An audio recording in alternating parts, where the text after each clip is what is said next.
Kryeministri Kristian Mickoski ka deklaruar se do të ketë shtab krize për të ndjekur situatën 24 orë para dhe pas protestës në mbështetje të UÇK-s. Krerët e shtetit komentojnë vendimin e qeverisë për shkarkimin e kryeprokurorit.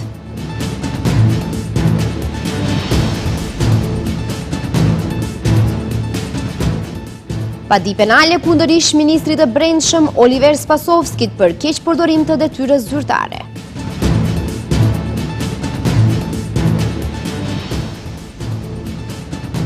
Në kuvendin e Maqedonisë së Veriut miratohet buxheti i vitit 2026 në vlerë prej rreth 6.78 miliard eurosh.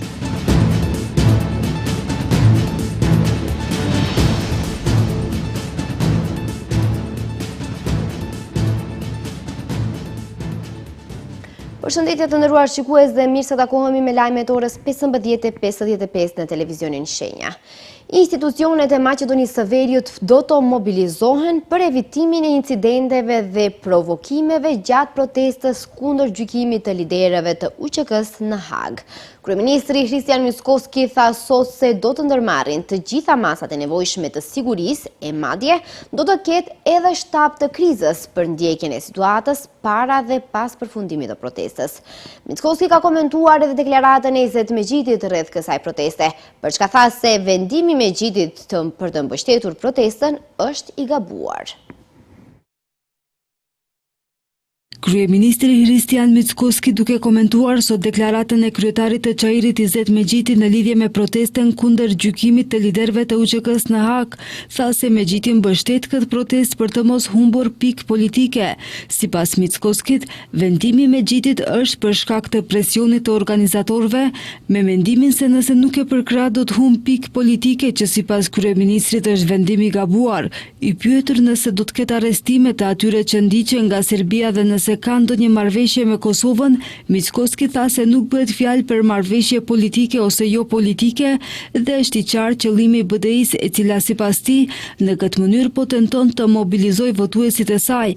Ai më tej shtoi se qeveria nuk e përkrah këtë protestë, megjithatë do të ndërmarrin të gjitha masat që ajo të kalojë pa incidente. Žalam što ima i takvi koji što Më vjen keq që ka të tillë e që mbështesin këtë proces publikisht, edhe pse sipas meje nuk ishte nevojë të ndodhte ajo, por ai është vendimi i tyre dhe nuk do të doja ta komentoja. Ne si qeveri do të bëjmë gjithçka që është në fuqinë tonë, që nga pranimi në kufi deri në realizimin dhe organizimin e këtij marshi protestues të kalojë në mënyrë më të mirë të mundshme. Për këtë janë informuar edhe partnerët tanë strategjik për të gjitha masat që do të ndërmerren dhe do të ketë edhe shtab të krizës që do të ndjek gjithë këtë 24 orë para se të ndodhë dhe pasi të ndodhë normalisht. Sigurimi dhe përcjellja e gjithë atyre që do të vinë në atë ngjarje. Kujtojmë se Megjiti në një prononcim për një media të Kosovës të bërë ditë më parë tha se në parim e mbështet protestën kundër gjykatës speciale që do të mbahet në Shkup dhe se si kryetari i Çairit ku do të mbahet protesta do t'jap pëlqim për mbajtjen e saj. I pyetur se a do të marrë pjesë personalisht në protestë, Megjiti nuk ka dhënë përgjigje konkrete. Ndryshe, protesta kundër gjykatës speciale e në mbështetje të ish krerëve të UÇK-s do të mbahet më 13 dhjetor duke filluar nga ora 13 në sheshin Skënderbej në Shkup. Protesta në Shkup është e pesta me radhë që po organizohet nga OVL UÇK pas atyre që u mbajtën në Prishtinë, Hag, Tiranë dhe Strasburg. Krerët shtetëror kanë komentuar vendimin e mbrëmshëm të qeverisë për shkarkimin e kryeprokurorit Lupço Kocevski. Kryeministri është pyetur nga gazetarët se kush mund të jetë kryeprokurori i ri në rast të largimit përfundimtar të Kocevskit. Mickoski ka shpjeguar se kjo do të bëhet nëpërmjet thirrjes publike. Presidentja Siljanovska preferon një luftëtar të pa kompromis për respektimin e ligjit. Ndërkohë, lideri opozitar Venko Filipçe ka bërë të qartë se deputetët e kësaj partie nuk do ta votojnë shkarkimin e Kocevskit, për shkak se, siç tha, bëhet fjalë për presion partijak. Pas propozimit të qeverisë për shkarkimin e kryeprokurorit, kryeministri Kristian Mickoski nuk e di se kush do të jetë pasardhësi i Lupço Kocevskit në rast të largimit të tij nga ky post pas përfundimit të gjitha procedurave. Kryeprokurori i ri, shprehet kryeministri, do të zgjidhet nëpërmjet thirrjes publike. Ne znam, ne sme ni razmišljuvale. Nuk e di, as nuk e kemi menduar, kjo do të bëhet përmes thirrjes publike, secili që i plotson kushtet në pajtim me ligjin dhe në pajtim me thirrjen publike mund të paraqitet, kështu që deputetët janë ata që vendosin se cila është zgjidhja më e mirë, sepse në fund të ditës ata e zgjedhin. Ndërsa presidentja Gordana Siljanovska Davkova e përshkruan figurën që duhet të vendoset në krye të sistemit më të lartë të prokurorisë. Një luftëtar i pa kompromis për respektimin e ligjit, një luftëtar i betuar për sundimin e ligjit, dikush që do t'i rezistojë ndikimeve partijake dhe politike dhe do të përfaqësoj kurorën e të gjithë sistemit prokurorial është profili një personi. Zëvendës kryeministri Arben Fetai thotë se tani topi është tek kuvendi, i cili duhet të vendosë sipas afateve kohore. Vlerësojmë se në bazë të vendimit të qeverisë, si që keni parë, kryeprokurori ka shkelur integritetin e institucionit, besueshmërinë e institucionit, duke rrjedhur informata nga lëndë gjyqësore, duke diskredituar institucionin me mosveprimin e tij dhe tani pas përfundimit të procesit zgjedhor, sepse kjo ishte një procedurë e nisur paraprakisht, kemi rifilluar procedurën në qeveri dhe tani topi është në duart e parlamentit. Kryetari i LSDM Zëvenko Filipçi ka bërë të qartë se deputetët e kësaj partie nuk do ta votojnë shkarkimin e Kocevskit për shkak se, siç tha, bëhet fjalë për presion partijak. Gjithçka që ndërmerret në gjyqësor dhe nuk është reformë e vërtet, nuk na çon askund, nuk dua që kjo të kuptohet sikur unë bëj avokatin e ndonjërit, aq më pak të prokurorit publik, për të cilin personalisht as nuk e njoh, por vlerësoj se ajo që don të thot presion, të vendosin persona partijak, don të thot ngatërresë edhe më e madhe në sistemin e drejtësisë. Një ditë më parë, qeveria miratoi propozimin për shkarkimin e Lupço Kocevskit nga pozicioni i prokurorit publik, duke vazhduar kështu procedurën e cila për shkak të kufizimeve ligjore u ndërprer përkohësisht gjatë periudhës zgjedhore. Kryeprokurori Lupço Kocevski ka deklaruar se njoftimi për shkarkimin e tij është vendim politik i qeverisë. Më 29 korrik, deputetët me 71 vota pro votuan për interpelancën e prokurorit publik të shtetit, të iniciuar nga Partia Levica.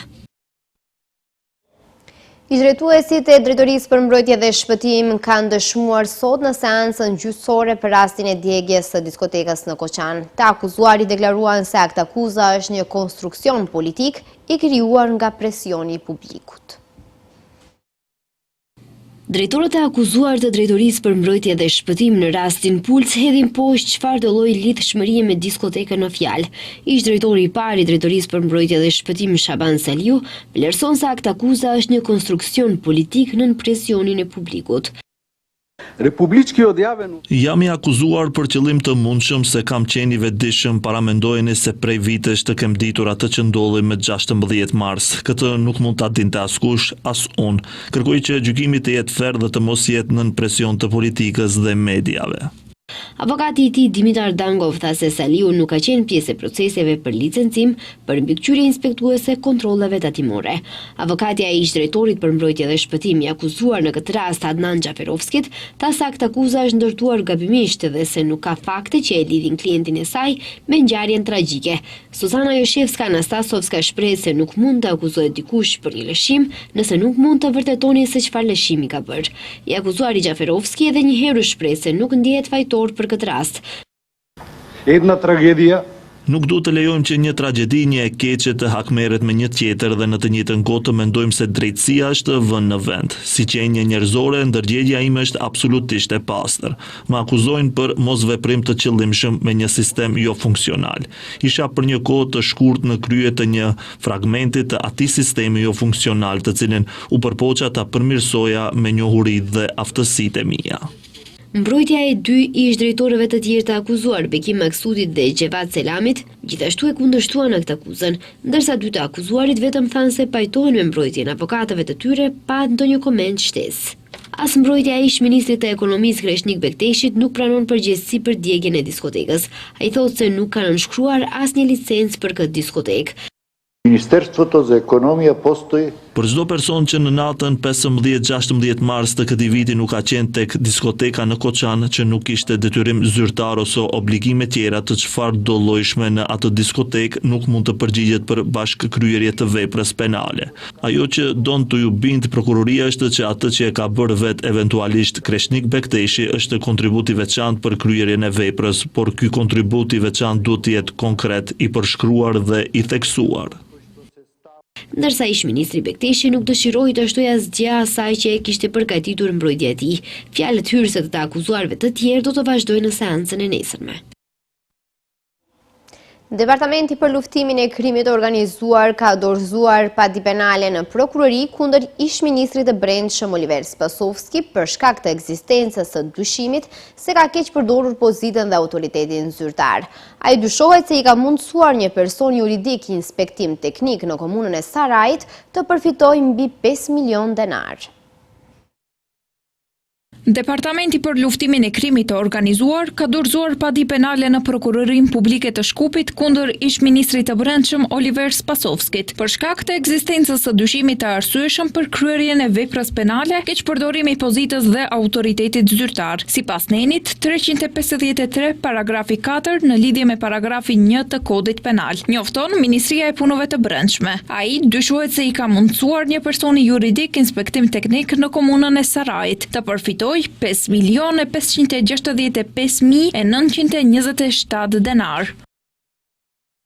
Oliver Spasovski, gjatë kryerjes së detyrës së ministrit të Brendshëm, përkatësisht gjatë vitit 2021, duke keqpërdorur pozitën dhe autoritetin e tij zyrtar, i ka mundësuar një person juridik inspektim teknik në komunën e Sarajit të përfitojë dobi të paligjshme pasurore më shumë se 5.565.927 denarësh. Sipas njoftimit të ministrisë, Spasovski ka kryer krimin në atë mënyrë që nuk ka nxjerrë vendim për revokimin e autorizimit për inspektim teknik brenda afatit të përcaktuar me ligj, bazuar në një propozim të paraqitur nga një njësi organizative kompetente për çështje civile. Edhe pse e dinte se afati për lëshimin e vendimit për revokimin e autorizimit ishte jo më vonë se 15 ditë nga data e paraqitjes së çështjes. Ai nuk e kreu detyrën e tij zyrtare në përputhje me ligjin për automjete. Ministria e Punëve të Brendshme ka konfirmuar aksionin policor të realizuar mëngjesin e sotëm në disa lokacione të ndryshme në kryeqytet. Aksionet të cilin janë kërkuar persona për të cilët ka dyshime të bazuara për kryerje të veprave penale që lidhen me armë dhe drogë. Nga Ministria e Punëve të Brendshme për televizionin Shenja kanë konfirmuar se policia ka bastisur Haraqinën, Hasanbegun, Çairin, Brezën, po ashtu edhe Injikovën dhe shtojnë se aksioni është kryer në mbikëqyrje të prokurorit publik nga Prokuroria Themelore Publike për ndjekjen e krimit organizuar dhe korrupsionit. Ndërkaq informacionet jo zyrtare thonë se nga ky aksion janë arrestuar 12 persona.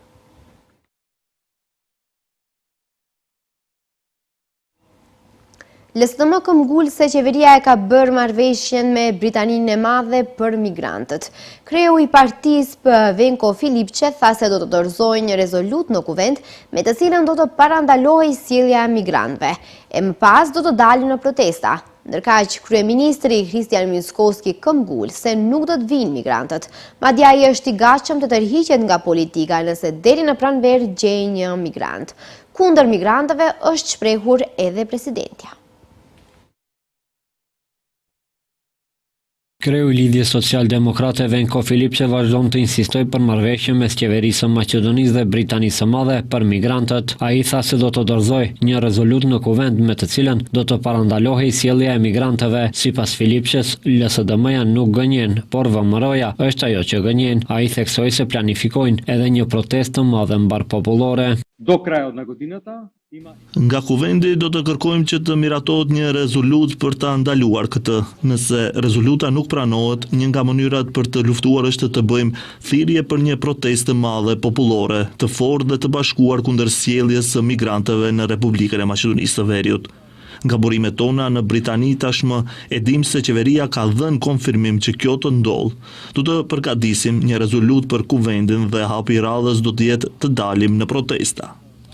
Ndërkaq kryeministri Hristian Mickoski tha se Filipçes temat e konferencës ja caktojnë ekipi i PR-it. Në deklaratën e tij ai përmendi edhe ish politikan që janë prononcuar për këtë çështje. Mickoski tha se në rast se Filipçe dhe të tjerët e gjejnë një migrant deri në pranverë në vendin ton, ai do të largohet nga politika. Pro politički da mu odgovorim na rukovodstvo na sada. Si është e vërteta, ti përgjigjem një herë politikisht, u përmend pranvera, po lë hapësirë deri në pranverë që Venko Filipçe së bashku me profesor Fërçkovskin, së bashku me Andrej Zhernovskin, të kërkojnë në të gjithë vendin dhe të gjejnë migrant të ardhur në bazë të marrëveshjes me Britaninë e Madhe, ose çfarë marrëveshje që e kemi bërë dhe nëse ata e gjejnë unë përgjithmonë do të largohem nga politika, në të kundërtën, ata duhet të më kërkojnë falje mua dhe qytetarëve. Edhe presidentja e vendit Gordana Siljanovska-Davkova thotë se nuk do të ketë migrant. Informacionet tha se i ka nga ambasadori britanez në vendin ton dhe nga qeveria. Ajo foli edhe për rezolutën e paralajmëruar nga Filipçe. Moj odstav ke go kash. Qëndrimi është si vion. Persona që janë të rrezikshëm për Britaninë e Madhe, njëjtë të rrezikshëm janë edhe për vendin ton. Prandaj unë jam kundër pranimit të tyre. Megjithatë, atë që po e thoni tani për një farë rezolute. Po, por për çfarë rezolut? Nëse ne nuk kemi fakte, sepse ajo që del në media, me gjithë respektin për këtë profesion, po nuk mund të jetë gjithçka e saktë. Tema e migrantëve u hap ditë më parë nga kreu i opozitës Venko Filipçe, duke thënë se për marrëveshjen e migrantëve Maqedonia e Veriut do të përfitojë miliarda denar dhe se për këtë marrëveshje kanë raportuar mediat prestigjioze nga Britania e Madhe. Kuvendi i Maqedonisë së Veriut ka miratuar propozim buxhetin për vitin 2026. Buxheti do të jetë 6.78 miliardë euro dhe sipas projeksioneve të tij, rritja e bruto prodhimit vendor pritet të jetë 3.8%, kurse inflacioni 2.5%. Pas 48 orëve debat, sot Kuvendi i Maqedonisë së Veriut ka miratuar propozim buxhetin, të cilin e mbështetën 71 deputet, ndërsa e kundërshtuan 14. Të dhënat flasin se buxheti për vitin 2026 do të jetë 6.78 miliardë euro. Sipas projeksioneve të tij, rritja e bruto prodhimit vendor pritet të jetë 3.8%, kurse inflacioni 2.5%. Ndërkaq në vitin e ardhshëm deficiti buxhetor do të vazhdojë të ulet, borxhi publik do të stabilizohet. Sipas opozitës, buxheti i vitit të ardhshëm përmban projeksione jo reale dhe shërben vetëm për përfitime të pikëve politike. Ministria e Financave Gordana Dimitrievska-Kochovska thotë se buxheti është përgatitur me vizion të qartë dhe me qasje të përgjithshme ndaj financave publike dhe me qëllim që çdo denar i parave publike të destinohet aty ku do të sjellë kthimin më të madh për qytetarët. Buxheti për vitin 2026 është përgatitur në bazë të rezultateve të arritura ekonomike dhe pritshmëritë për vazhdimin e trendeve pozitive. Morën parasysh realitetin në projeksione, ekonominë dhe efektivitetin në planifikim, me qëllim që të sigurojmë zhvillim të qëndrueshëm, funksionim të rregullt të institucioneve dhe pagesë në kohë të gjitha detyrimeve. Ky buxhet nuk është vetëm dokument me tabela dhe numra, është mesazh ekonomik, stabiliteti, besimi dhe zhvillimi. Gjatë debatit për miratimin e këtij buxheti, nga 200 amendamentet e dorëzuara u pranuan vetëm 6. Në mesin e projekteve që fiton para nga këto amendamente është edhe ndërtimi dhe rikonstruimi i sallës sportive në shkollën fillore Goce Delçev në Gostivar. Në 9 ditët e para të dhjetorit, policia ka arrestuar 44 persona për drejtim të pakujdesshëm të automjetit. Gjatë kësaj periudhe janë shqiptuar 6.151 urdhëresa për mos respektimin e rregullave të trafikut. Ministria e Punëve të Brendshme informoi se në periudhën nga 1 dhjetor deri më 9 dhjetor 2025, si rezultati kontrolleve të rregullta të trafikut të kryera nga policia në rrugët e të gjithë vendit, janë lëshuar gjithsej 6.151 urdhërpagesa, prej të cilave 1.573 shkelje lidhen me shoferë që nuk kanë respektuar kufirin e shpejtësisë së përsaktuar. 44 persona janë arrestuar për drejtim të pakujdesshëm të automjetit në përputhje me nenin 297A të kodit penal, nga të cilët 33 për drejtim të automjetit në ndikim të alkoolit, ndërsa 9 për lëvizje me shpejtësi më të lartë se shpejtësia e lejuar. MPB-s sqaron se 1511 shketje janë regjistruar për parkim të paligjshëm. Janë vendosur 620 masa ndaj shoferëve që drejtojnë automjetin pa patent shoferi, 39 sanksione për kalim në semafor të kuq, 32 masa për shkelje të kryera nga këmbësorët, si dhe 173 sanksione për drejtim të automjetit në ndikimin e alkoolit. Gjithashtu janë sanksionuar 349 pjesëmarrës në trafik që nuk kanë përdorur ripin e sigurimit, si dhe 214 masa për shofer për përdorim të telefonit celular gjatë drejtimit. Në përputhje me ligjin për automjetit, 119 automjete janë hequr nga trafiku për shkak se nuk ishin të regjistruara dhe 62 për shkak të mos funksionimit teknik. Ministria e Transformimit Digital informon se kanë mbetur edhe 10 ditë për të aplikuar për vaucher studentor.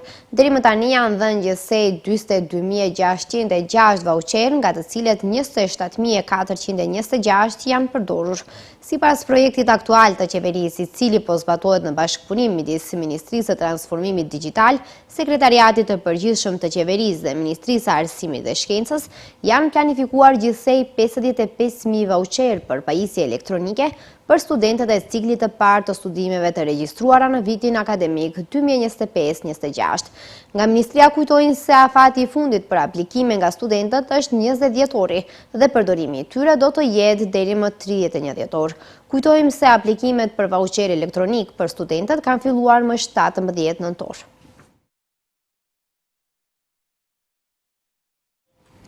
Më 9 dhjetor 2025 në Doha të Katarit, shtëpia botuese Logosa është shpallur fituese çmimit prestigjos ndërkombëtar për përkthim nga gjuha arabe në gjuhën shqipe, çmimi Sheikh Hamed për përkthim dhe mirëkuptim ndërkombëtar, në edicionin e 11 të këtij vlerësimi. Çmimin e pranoi drejtori i shtëpisë botuese profesor doktor Adnan Ismaili, i cili përfaqësoi institucionin dhe kulturën shqiptare në këtë ngjarje të rëndësishme ndërkombëtare.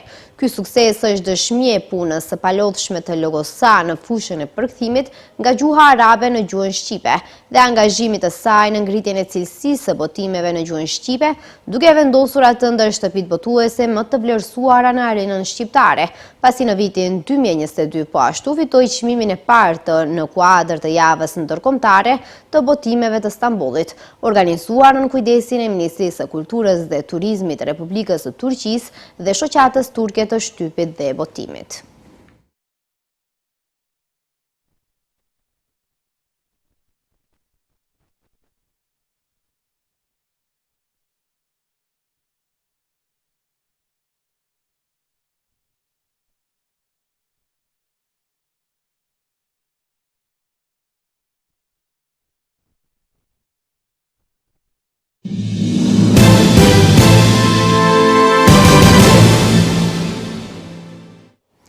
Bashkimi Evropian ka konfirmuar se Komisioni ka ndërmarrë hapat e parë drejt heqjes graduale të masave ndaj Kosovës të vendosura në maj 2023. BE ka bërë të ditur se bloku evropian synon të vazhdojë me heqjen e mëtejshme të këtyre masave. BE ka mirëpritur dorëzimin e qetë të qeverisjes lokale në 4 komunat veriore dhe ka theksuar se pret që kryetarët e rinj të përfaqësojnë interesat e të gjithë qytetarëve pa dallim. Po ashtu BE ka marrë në dieni shpalljen e zgjedhjeve të reja parlamentare që pritet të mbahen më 28 dhjetor, duke nënvizuar rëndësinë e një procesi zgjedhor të administruar mirë dhe konkurrues, përfshirë certifikimin e partive politike, pjesëmarrjen e tyre dhe akreditimin e mediave nga të gjitha komunitetet.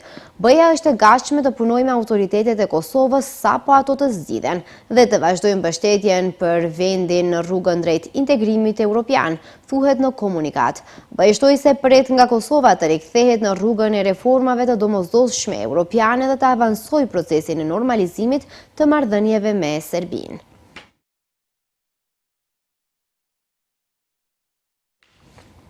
Protestat e fermerëve në Greqi vijojnë të intensifikohen, ndërsa që prej mëngjesit të së mërkurës, porti i Volosit është rrethuar nga 10 traktorë dhe mjete bujqësore.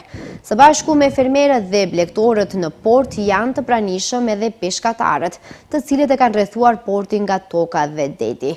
Në zonë janë vendosur forcat të shumta policie, të cilat ndalojnë hyrjen e automjeteve në port. Për shkak të blokadës, 10 kamion që kishin ardhur për të shkarkuar madra janë detyruar të qëndrojnë në radhë pranë portit, pasi hyrja u është ndaluar. Situata është tensionuar edhe më shumë pas urdhrit të djeshëm të gjykatës së lartë, e cila kërkoi nisjen e procedimeve penale dhe arrestime për çdo veprim të paligjshëm gjatë protestave.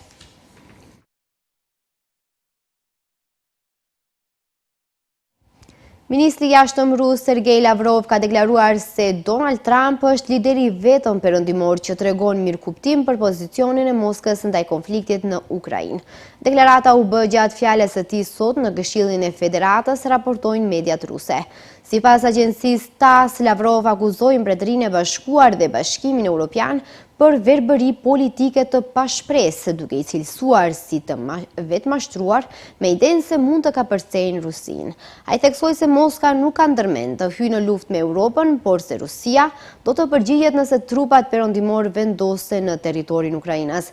Lavrov foli edhe për takimin e javës së kaluar në Moskë me të dërguarin amerikan Steve Witkoff, i cili po udhëheq bisedimet për planin e paqes së administratës Trump. Sipas tij, ai theksoi rëndësinë e garantimit të së drejtave të pakicave kombëtare në Ukrainë si pjesë e çdo zgjedhjeje paqësore.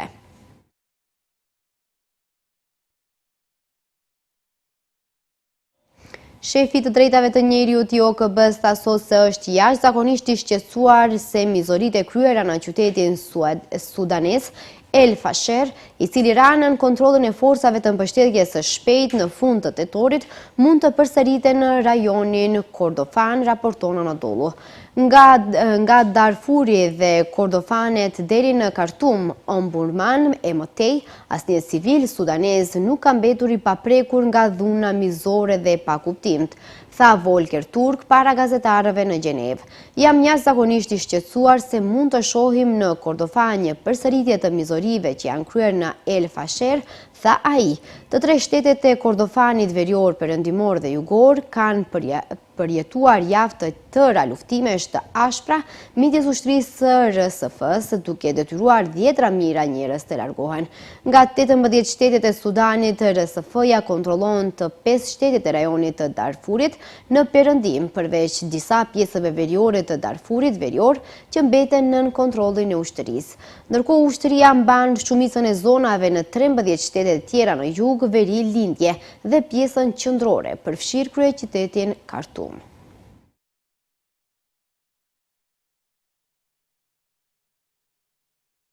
Shikues të nderuar, kjo ishte gjitha për këtë edicion informativ. Ju falenderoj që qëndruat me ne, mirupafshim.